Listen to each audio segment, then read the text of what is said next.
परमेश्वर की महिमा में मैं आप लोगों का स्वागत करता हूं और आज हम परमेश्वर के पवित्र वचनों को सीखने जा रहे हैं। उम्मीद करता हूं कि मेरे परमेश्वर ने आपको सुरक्षित रखा है और यह आपके लिए सबसे बड़ी गवाही है। शिक्षाओं की दुनिया में आज हम सबसे महत्वपूर्ण शिक्षा में जा रहे हैं और यह आपके लिए बहुत ही आशीषित होने जा रही है, क्योंकि आज की इस टीचिंग में मैं आज बात करूंगा कि किस प्रकार हमें प्रार्थना करनी चाहिए। हमें पुराने ढंग से प्रार्थना कर देना अब छोड़ना चाहिए। अब हम एक नए ढंग को अपनाएंगे और उस ढंग को जो कोई भी अपनाएगा और प्रार्थना करेगा, मेरा विश्वास करें कि परमेश्वर उसके जीवन में बड़ा परिवर्तन लेकर आएगा और वो नया ढंग आज सभी लोगों को सीखना होगा और मैं अपनी कलीसिया में इसको लागू करने जा रहा हूँ। प्रभु आपको आशीषित करे। सर्वशक्तिमान प्रभु, मैं तेरा धन्यवाद करता हूँ।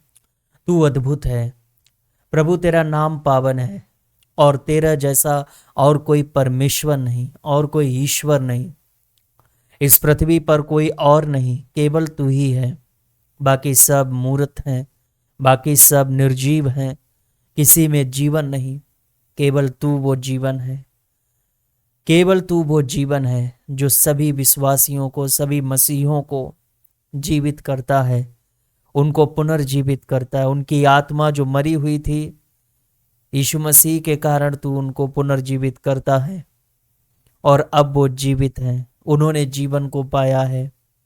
इस जीवन में आज हम जिन बातों की चर्चा करने जा रहे हैं प्रभु, अपने बेटे बेटियों के लिए इसे आशीष का कारण बना दे प्रभु। आज जो कोई भी शिक्षा को सुने वो प्रभु खाली हाथ वापस ना जाए, उसको बहुतायत की आशीष मिलने पाए।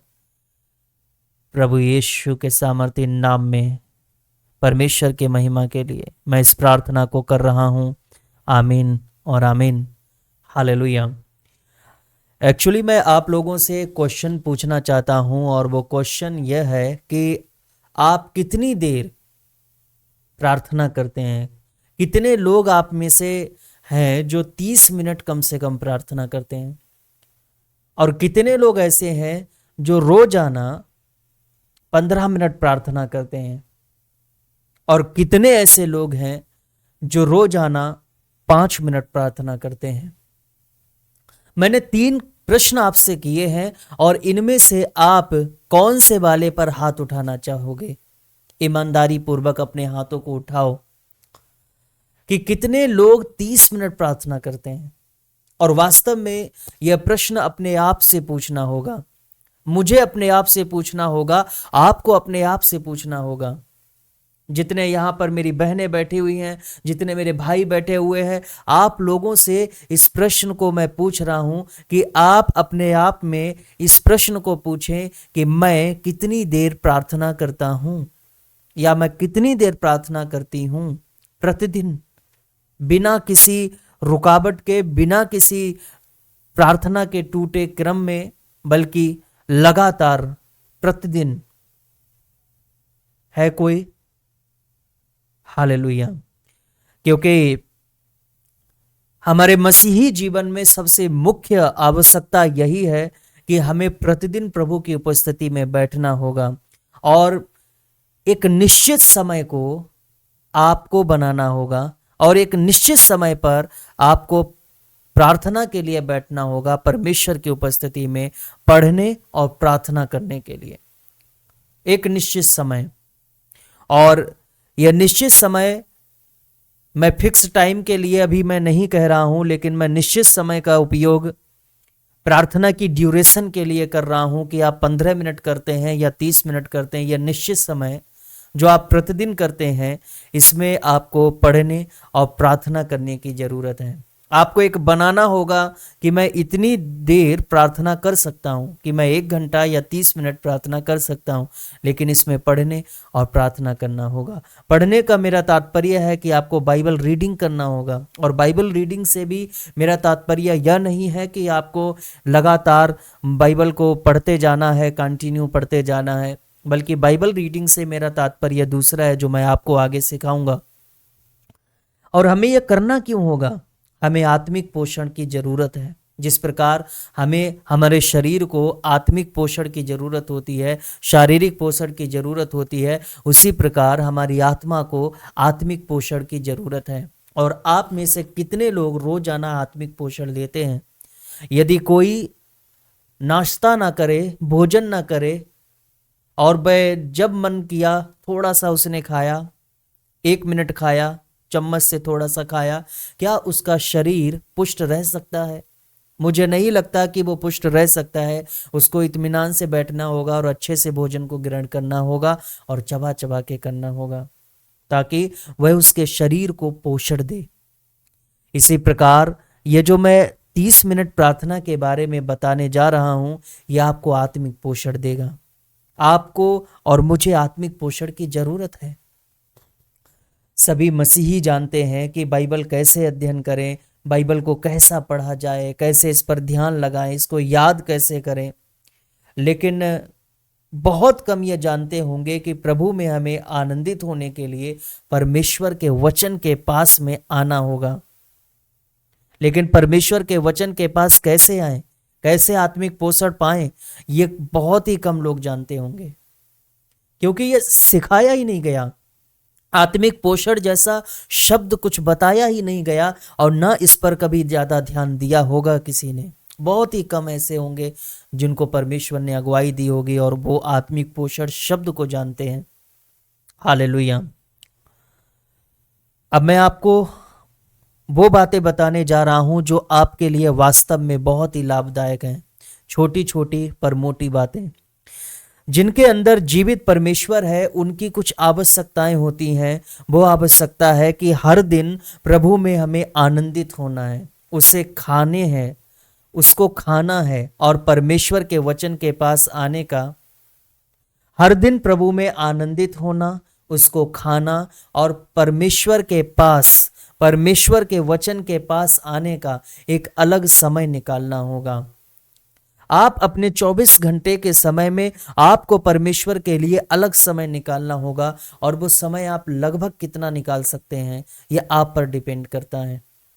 अगर कोई बिजी जीवन जीता है तो उसके लिए मैं कहना चाहूंगा कि कम से कम 30 मिनट उसको अपने परमेश्वर के लिए निकालना होगा, आनंदित होने के लिए और परमेश्वर के वचन को खाने के लिए, परमेश्वर के वचन के पास आने के लिए उसको कम से कम 30 मिनट निकालना होगा। आधा घंटा उसको निकालना ही होगा। ये बहुत ही इंपॉर्टेंट है। वैसे ये आधा घंटा बहुत कम समय है, क्योंकि इसमें हमें पढ़ना भी होगा और प्रार्थना भी करना होगा। क्योंकि मैं नहीं चाहता हूं कि आप प्रार्थना और पढ़ना ये अलग अलग कर लें। मैं अब यहाँ पर यह चाहता हूं कि आप इसे जोड़ें, और ये 30 मिनट आपके लिए सबसे स्पेशल होंगे। मैं वो प्रार्थना की बात नहीं कर रहा हूँ जो मैंने आपको सिखाई कि 1 घंटा सुबह 1 घंटा शाम को। मैं हमेशा लोगों को सिखाता आया हूँ कि पारिवारिक प्रार्थना करना जरूरी है और आपको ये करना भी चाहिए। लेकिन ये मैं 30 मिनट आपको परमेश्वर के लिए, आपको आपके ईश्वर से मिलने के लिए मैं निकलवा रहा हूँ कि आप अपने परमेश्वर से मिलें, या 30 मिनट उसको दे दें। और ये बहुत ही कीमती क्षण होने जा रहा है। हालेलुया। ये मैं पारिवारिक प्रार्थना के बारे में नहीं बता रहा हूं, बल्कि मैं आपके पर्सनल परमेश्वर के साथ व्यक्तिगत संबंध स्थापित करने के लिए ये निकलवा रहा हूं। और सबसे अच्छा अगर मुझसे पूछो कि समय कौन सा रहता है, तो मैं सुबह को रिकमेंड करूंगा कि आपको रोजाना सुबह ये काम करना होगा। 30 मिनट आप सुबह अपने परमेश्वर को सबसे पहले दें। यदि आपको सुबह ड्यूटी पर जाना होता है तो आप थोड़ा सा जल्दी उठकर आप 30 मिनट थोड़ा जल्दी उठ लें, जिसमें आप अपने परमेश्वर को यह समय दे सके। हालेलुया। और ये जो 30 मिनट आप परमेश्वर के लिए निकालेंगे, इसमें मैं चाहता हूं कि आप पूरा ध्यान प्रभु की उपस्थिति में बिताएं, पूरा ध्यान, और समुचित और पर्याप्त होने में पूरा समय बिताएं। ये जो 30 मिनट हैं, इसको आप इतना स्पेशल माने कि यह मेरे परमेश्वर के लिए है, और इन 30 मिनटों में आप और कुछ ध्यान ना करें, केवल अपने परमेश्वर पर ध्यान दें। अन्य काम सारे भूल जाएं। आप भूल जाएं कि आपको कहीं जाना है, आप भूल जाएं कि आपको यह काम करना है, क्योंकि आप 30 मिनट पहले उठे हैं। तो 30 मिनट अपने परमेश्वर के लिए ये सारी चीजें भूल जाएं और दे दें ये समय अपने परमेश्वर को। हालेलुया। 30 मिनट हमें अपने मस्तिष्क को भी इस्तेमाल नहीं करना है, इसका प्रयोग नहीं करना है, केवल प्रार्थना सहित पढ़ने में आत्मा का प्रयोग करना है, अपनी आत्मा का इस्तेमाल करना है, जो मैंने पिछली शिक्षाओं में आपको आत्मा के विषय में सिखाया भी है। यदि आपने नहीं सुना तो आप पिछली शिक्षाओं को जरूर सुन लें, आपके लिए बहुत ही बेनिफिट होगा। और अगर कोई 30 मिनट से कम समय देता है तो वह आत्मिक नहीं हो सकता है। आत्मिक होना उसके लिए अनहोना है। और मैं कह सकता हूं कि ये जो मैं आपको बता रहा हूं ये आपको आत्मिक बनाने के लिए भी मैं कह रहा हूं। लोग आत्मिक उन्नति करना चाहते हैं तो सुनो, इस प्रकार तुम आत्मिक उन्नति कर पाओगे। कितने लोग मेरी बात से सहमत हैं? जल्दी से अपने हृदय को मेरे हृदय के साथ जोड़ो और मेरी तरफ देखो कि परमेश्वर का वचन आज क्या कहता है। हमें एक निश्चित समय अंतराल बनाना होगा, 30 मिनट या 45 मिनट। मैंने 30 मिनट का आंकड़ा बताया है और मैं आज की शिक्षा को 30 मिनट के इर्द गिर्द चलाऊंगा। आप चाहें तो इसे 1 घंटा कर सकते हैं और यह बहुत अच्छी बात होगी, लेकिन जो भी आप एक निश्चित समय निकालें उसमें अपनी बुद्धि का प्रयोग नहीं करना है, अपने तर्कों का प्रयोग नहीं करना है, किसी अन्य चीज को याद नहीं करना है, सारी चीजों को भूल जाना है और केवल आत्मा का इस्तेमाल करना है मसीह के लिए। इससे क्या होगा? इससे हमें लाभ क्या होगा? मसीह के लिए हमारा अनुभव गहरा होगा, हमारा प्रभाव दूसरों के प्रति प्रभावी होगा, हम दूसरों के ऊपर अपना प्रभाव जमा सकेंगे, हमारे बीच संपूर्ण स्थिति मूल रूप से बदल जाएगी। अपने आप को आप बदला हुआ देखोगे। ये कैसे हो गया? ये अद्भुत आपके लिए होगा। हालेलुया। तो इसके लिए मैंने आपको समय बताया, सुबह का सबसे उत्तम समय रहता है और इसीलिए आपको छोड़ना होगा बिस्तर। अपने बिस्तर को छोड़ दें। आप जितनी जल्दी अपने बिस्तर को छोड़ते हैं उतना ही आपके लिए लाभदायक होगा। आप बिस्तर पर देर तक ऊँघते ना रहें। आप जागने के बाद देर तक अपने बिस्तर से उठते नहीं हैं, बस ऊँघते रहते हैं। यह सबसे बड़ा हानिकारक हो सकता है, क्योंकि यदि हम अपने बिस्तर से प्रेम करते हैं तो यह हमें कभी भी प्रभु से प्रेम नहीं करने देगा। हम प्रभु से प्रेम कभी नहीं कर सकते हैं। इसीलिए हमें अपने बिस्तर को छोड़ना होगा और सुबह अपने परमेश्वर को ये समय देना होगा। मैंने आपको बताया कि मैं प्रत्येक सुबह मैं प्रभु भोज करता हूं और हमेशा आप लोगों के लिए प्रार्थना करता हूं और अपने परमेश्वर के लिए मैं प्रत्येक दिन सुबह उसको टाइम देता हूं और वो मेरा व्यक्तिगत समय रहता है। हालेलुया। मेरा प्रश्न यह है कि हम किस प्रकार, किस साधन के द्वारा आनंद और पोषण के लिए परमेश्वर के वचन को छू सकते हैं? इसका उत्तर है कि अपनी प्रेयर में बाइबल रीडिंग को भी ऐड करना होगा, तब आप आनंद और पोषण पा सकेंगे। यह कंटिन्यू वाली बाइबल रीडिंग मैं नहीं बता रहा हूं, यह बाइबल से पोषण प्राप्त करने वाली रीडिंग है और वो मैं आगे आपको क्लियर करूंगा। तो सब यह क्वेश्चन करते हैं मुझसे कि पास्टर मुझे कैसे प्रार्थना करनी चाहिए।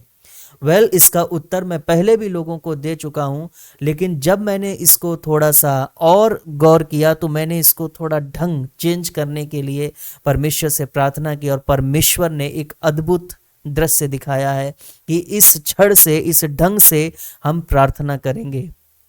हालेलुया।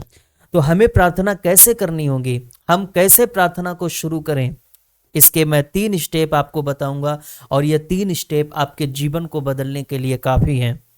पहला स्टेप, प्रभु से स्वेच्छा से एक छोटी सी प्रार्थना करने से शुरू करो। एक छोटी सी प्रार्थना कि प्रभु मैं तेरा धन्यवाद देता हूं। उसको धन्यवाद दो, कृतज्ञता को प्रकट करो, उसने पूरी रात आपको संभाला है। और वचन पढ़ने की आशीष को भी मांगो कि प्रभु मैं जो कुछ भी पढ़ने जाऊंगा या मैं अभी पढ़ूंगा, प्रभु तू मुझे आशीषित कर। और स्टेप 2, अब आपको क्या करना होगा कि अपनी बाइबल को लेना होगा, बाइबल को खोलना होगा और पढ़ना शुरू करो। रैंडमली आप ले सकते हो या सुसमाचार से आप ले सकते हो। एक छोटा सा पैसेज आपको लेना होगा। और थर्ड स्टेप में जब आप पढ़ रहे हो तो प्रभु को उस बात की प्रतिक्रिया भी देनी होगी। हालेलुया। जो भी आप पढ़ो प्रभु को बताते जाओ, प्रभु को उसकी प्रतिक्रिया देते जाओ। क्या कभी आपने ऐसा किया है? बाइबल को आप पढ़ोगे तो खुद को तो प्रतिक्रिया दी है, क्या प्रभु को आपने प्रतिक्रिया दी है? यह आपको करना होगा, ये ऐड करना होगा। लेकिन कैसे इसे करेंगे मैं आज आगे आपको बताऊंगा। लेकिन कुछ बातें हमें ध्यान रखनी होंगी जिसको मैं निर्देशन कहूंगा। हमें बहुत से पदों को नहीं पढ़ना होगा, ठीक है? हमें नहीं चाहिए, बहुत से पद नहीं चाहिए, वो मैं अलग से बाइबल रीड कर लूँगा। जब आपको रेडी टू पूरा बाइबल एक साल में करना होगा, वो आपका अलग प्लान है। लेकिन यहाँ पर जो मैं आपको बता रहा हूँ, ये 30 मिनट आपके लिए बहुत इंपॉर्टेंट होने जा रहे हैं। तो इसीलिए हमें बहुत से पदों को नहीं पढ़ना है, एक छोटा सा पद हमको लेना है। और लंबे वाक्यों वाली प्रार्थनाओं के भी करने और लंबे वाक्यों वाली प्रार्थना को करने से भी बचना चाहिए। हमें लंबे वाक्य की प्रार्थना नहीं करनी है। और तीसरा है कि बहुत सी बातों के लिए हमें प्रार्थना नहीं करनी है। ओके, हमें ये 30 मिनट प्रभु में आनंदित होने के लिए बिताना है। इसीलिए हमें बहुत सी प्रार्थनाओं को करने की जरूरत नहीं है। लेकिन आपको प्रभु से अपने लिए कुछ कहने की जरूरत है। आप प्रभु से कहें कि मेरे लिए कुछ कहो प्रभु, मेरे लिए कुछ करो प्रभु। आपको ये करने की जरूरत है कि प्रभु मेरे जीवन में कुछ कर। और जब रोजाना आप 30 मिनट आप प्रभु को दोगे तो आपको बहुत सी बातें नहीं मांगनी है, ठीक है? लंबी लिस्ट को नहीं सुनाना है, क्योंकि मैं चाहता हूं कि आप केवल ये 30 मिनट आप उसकी सहभागिता में बिताएं, उसमें बने रहें और उसमें आप आनंदित होने में बिताएं। ये 30 मिनट आपको आनंदित रहना अपने प्रभु के लिए, उसमें बिताओ समय। क्योंकि जब आप बाइबल को रीड करोगे, और जो मैं आपको तरीका बताने जा रहा हूं इसके विषय में थोड़ा सा मैं आपको इंटरेस्टिंग करना चाहता हूं कि प्रभु यीशु मसीह ने पवित्र वचन के लिए क्या कहा। परमेश्वर के वचन के लिए उसने आत्मिक भोजन कहा है कि यह हमारा आत्मिक भोजन है। परमेश्वर का वचन आत्मिक भोजन है। मत्ती अध्याय 4 वचन 4 में उसने इब्लीस को क्या उत्तर दिया? मनुष्य केवल रोटी से ही नहीं बल्कि परमेश्वर के वचन से जीवित रहता है। तो आपको जो जीवित रखता है वो है परमेश्वर का वचन, रोटी नहीं। हालेलुया। परमेश्वर यीशु इसे आत्मिक भोजन कहते हैं। क्या आप रोजाना इस आत्मिक भोजन को ले रहे हैं? यिर्मयाह अध्याय 15 वचन 16 में लिखा है, जब तेरे वचन मेरे पास पहुंचे तब मैंने उन्हें मानो खा लिया। हालेलुया। यिर्मयाह क्या कह रहा है? मैंने उनको खा लिया। खाने से मतलब है कि अपने भीतर उसने वचन को ग्रहण कर लिया, उसने वचन को अपना एक अंश बना लिया, अपना एक भाग बना लिया कि मेरा ये भाग है। उसने अपने अंदर इसको समावेश कर लिया, उसने इसको अपने अंदर समावेश कर लिया। यिर्मयाह के लिए परमेश्वर का वचन उसके मन के हर्ष और आनंद का कारण हो गए। आगे वचन कहता है हर्ष और आनंद। आनंद हमारा भीतरी अनुभव है, और जब आनंद हमारे भीतरी अनुभव को जब बढ़ाएगा तो फिर हर्ष बाहर दिखाई देगा। हर्ष लोगों को दिखाई देता है, आनंद भीतर होता है। और ये हर्ष आनंद की एक प्रतिक्रिया है। हालेलुया। तो जब आप आनंदित होगे तो हर्ष आपके चेहरे से दिखाई देने लग जाएगा। भजन संहिता 119 वचन 103 में लिखा है, तेरे वचन मुझको कैसे मीठे लगते हैं, वे मेरे मुंह में मधु से भी मीठे हैं। हालेलुया। परमेश्वर का वचन हमारे चखने, खाने, आनंद मनाने और पचाने के लिए है। परमेश्वर का वचन क्लियर कर रहा है कि हमारे चखने, खाने और आनंद मनाने के लिए है।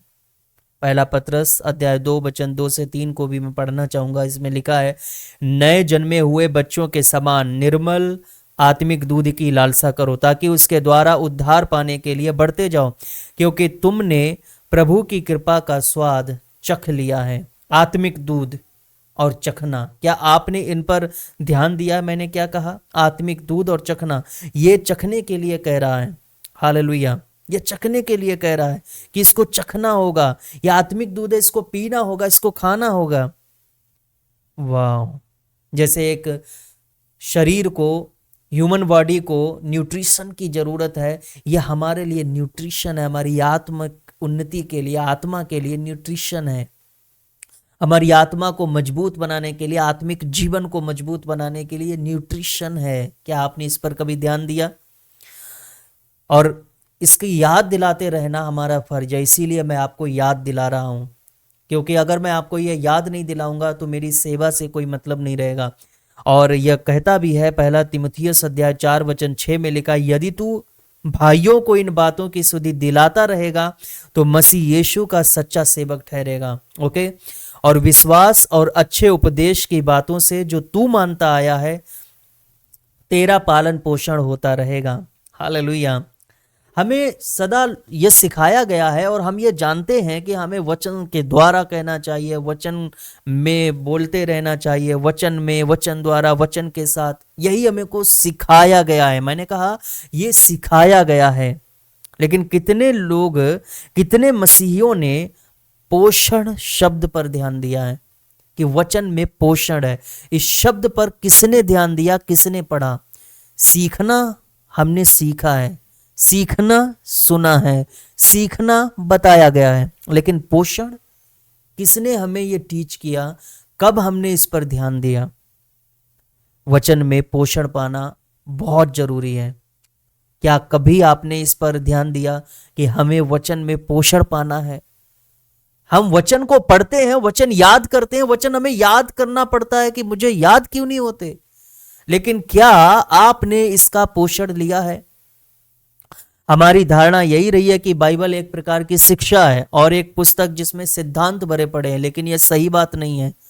यह एक शिक्षा है, ऐसा नहीं है बाइबल, और यह सिद्धांत से भरी पड़ी है, ऐसा भी नहीं है।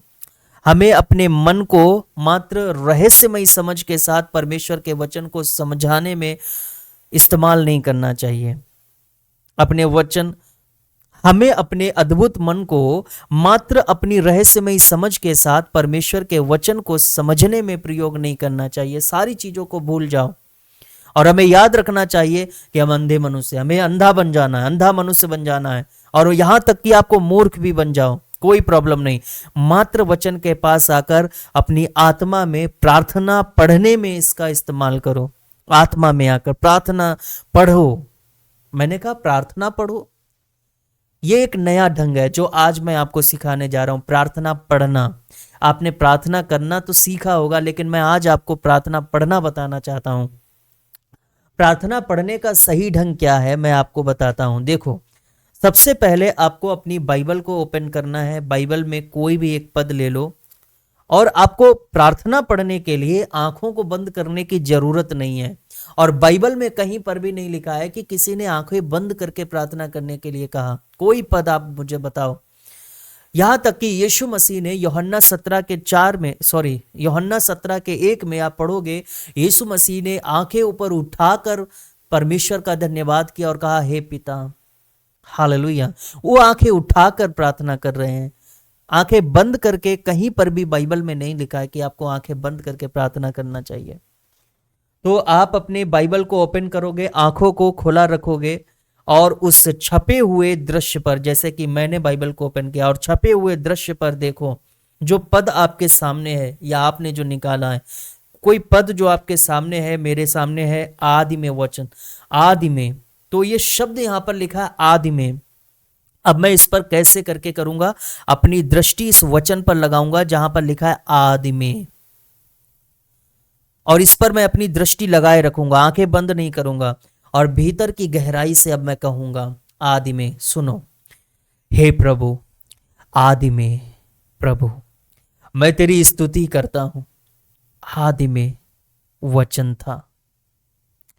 यद्यपि मैं नहीं जानता कि वचन क्या है, वचन वहां था, मैं तेरी स्तुति करता हूं प्रभु। आदि में, हालेलुया, आदि में। हे प्रभु, आदि में वचन था तथा वचन परमेश्वर के साथ था और वचन परमेश्वर था। तो आपने देखा कि मैंने कैसे करके इसको पढ़ा, कैसे प्रार्थना की। ये मैंने प्रार्थना को पढ़ी है। आगे मैं आपको और बताता हूं। मेरे सामने एक पद है, अब कोई दोषारोपण नहीं रहा, ये लिखा हुआ है, अब कोई दोषारोपण नहीं रहा। अब इस पर मैं कैसे करूंगा? हे प्रभु, अब कोई दोषारोपण नहीं रहा। आमीन। हे प्रभु अब, हे प्रभु अब, आमीन। अब कोई दोषारोपण नहीं। प्रभु की स्तुति हो, हालेलुया। कोई दोषारोपण नहीं। तो आपने देखा मैंने क्या किया, मैंने प्रार्थना को पढ़ा है और आपको मात्र इसी ढंग से प्रार्थना करने की कोशिश करनी चाहिए, आपको प्रयत्न करना चाहिए और ये अपने आप आ जाएगा। जब आप डेली प्रैक्टिस करोगे ये आ जाएगा आपको। आप इसे करो, आप वचन को इसी तरह से पढ़ना, और जब आप ऐसा करोगे ना, डेली आप करोगे, तो आपको दिखाई देगी बाइबल का एक अलग रूप। बाइबल फिर आपको शिक्षा की पुस्तक नहीं, बाइबल आपको प्रार्थना की पुस्तक नजर आने लग जाएगी। संपूर्ण बाइबल आपको एक प्रार्थना की पुस्तक लगेगी। पूरी बाइबल एक प्रार्थना है। हालेलुया।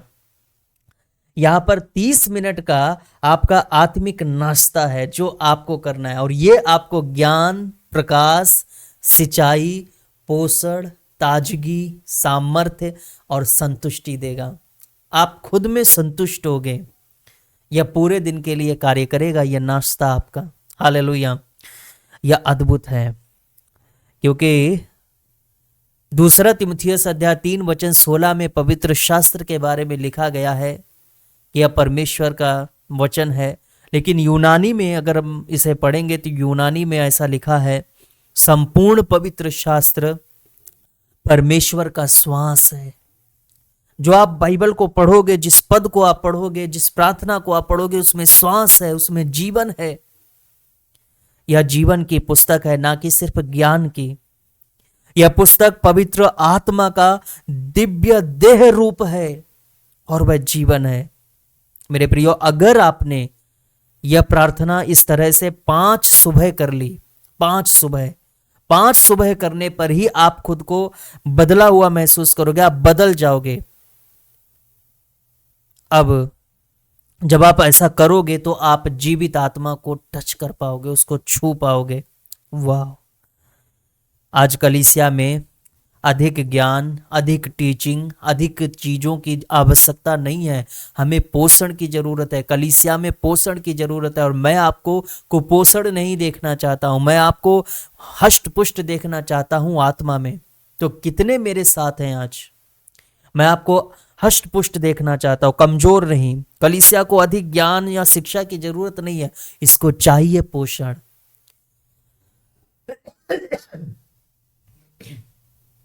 और आज मैं आपको पोषण दे रहा हूं, और आज मैं आपको ये शिक्षा दे रहा हूं कि आपको पोषण प्राप्त करना है। और जब आप ऐसा करोगे तो इससे आप मसीह की सारी श्रेष्ठताएं, तो इस प्रकार मसीह की हमारी इस प्रकार तो इस प्रकार मसीह की सारी श्रेष्ठताएं हम में आएंगी और हम में कार्य करेंगे। और इसके बाद हम अपने आप से बाहर आ जाएंगे, क्योंकि हम अपने आप में छुपे हुए कहीं। हम मसीह से मिलेंगे और आत्मा के साथ फिर एक हो जाएंगे, संतृप्त हो जाएंगे। जो मैं कल परसों की टीचिंग में बता रहा था, आत्मा को मोड़ना, तो इस प्रकार आप आत्मा से एक हो जाएंगे। हालेलुया। धन्यवाद देते हैं प्रभु, आज की इस टीचिंग के जरिए जो भी प्रभु तूने अपने बेटे बेटियों को बताया है, इसे आशीषित करें प्रभु। जो भी प्रभु यह करने के लिए विश्वास किया है कि मैं यह करूंगा, और जिसने यह ठान लिया है प्रभु, उसको डबल आशीषित कर।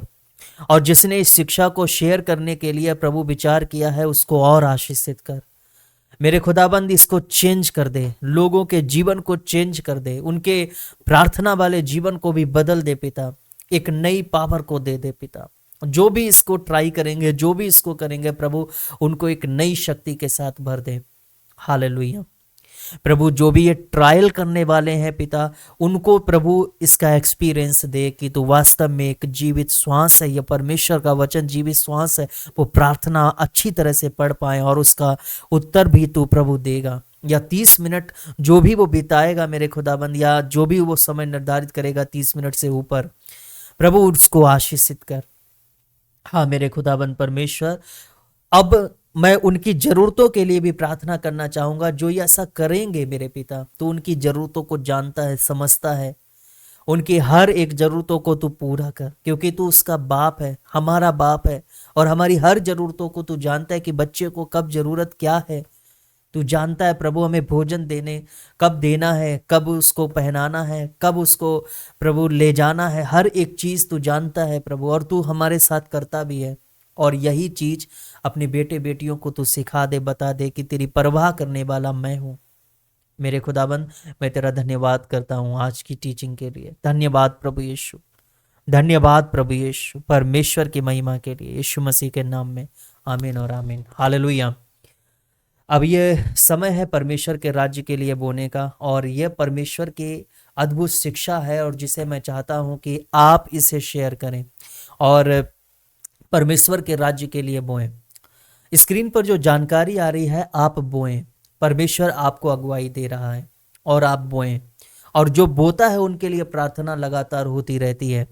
और जो भी मैंने शिक्षा आपको दी है इसे करें, और यह आपके प्रार्थना के जीवन को बदल देगा। 101% मैं गारंटी के साथ कह रहा हूँ, मैं गारंटी ले सकता हूँ यीशु मसीह के नाम में, और आप बदल जाओगे। आप करके देखो, और जब आपका जीवन बदलने लगे, आप जब इसे करके देखो और आपको जो अनुभव हो, मैं चाहता हूं कि आप मेरे साथ शेयर करें।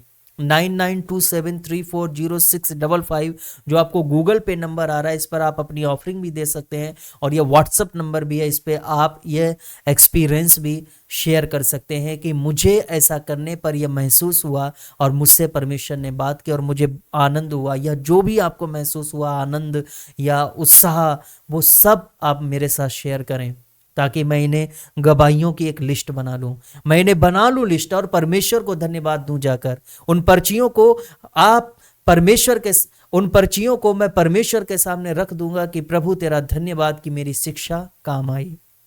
प्रभु आपको बहुतायत की आशीष दे।